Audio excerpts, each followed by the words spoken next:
The hidden cost of masking when surviving leads to burnout. Welcome to Beyond the Mask, the podcast where we explore autism, neurodivergence, and mental health through education, research, and lived experiences. I'm your host, Neferti Nunez, and I'm so glad you're here.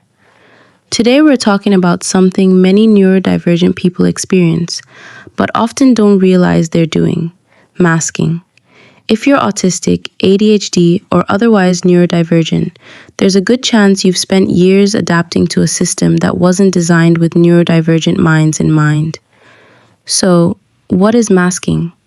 Masking is the conscious or unconscious process of hiding your natural behaviors, emotions, or communication style in order to meet the expectations of society. It can look like forcing eye contact even when it's uncomfortable, rehearsing conversations in your head, copying other people's facial expressions, hiding stimming behaviors, pretending to enjoy social situations, or constantly monitoring yourself to avoid being judged. Many people don't even realize they're masking because they've been doing it since childhood.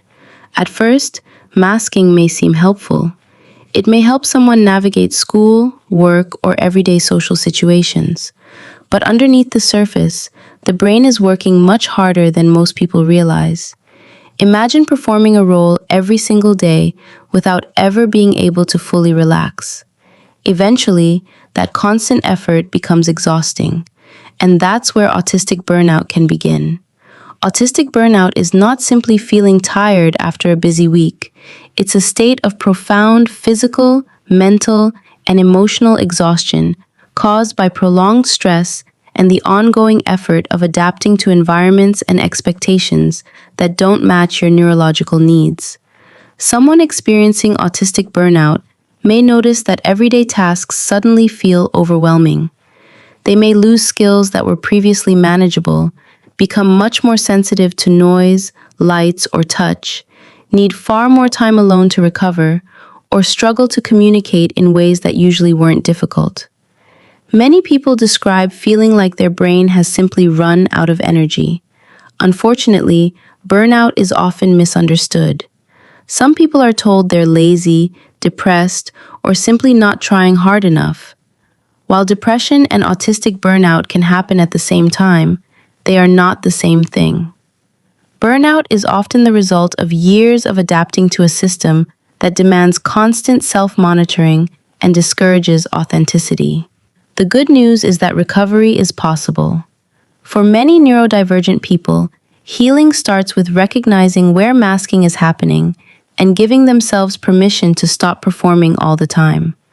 That might mean allowing yourself to stim, taking sensory breaks, setting healthier boundaries, asking for accommodations, reducing unnecessary social demands, or spending time with people who accept you without expecting you to hide who you are. The goal isn't to stop growing or learning new skills. The goal is to create a life where you don't have to sacrifice your mental health just to fit into a system that was never designed for everyone.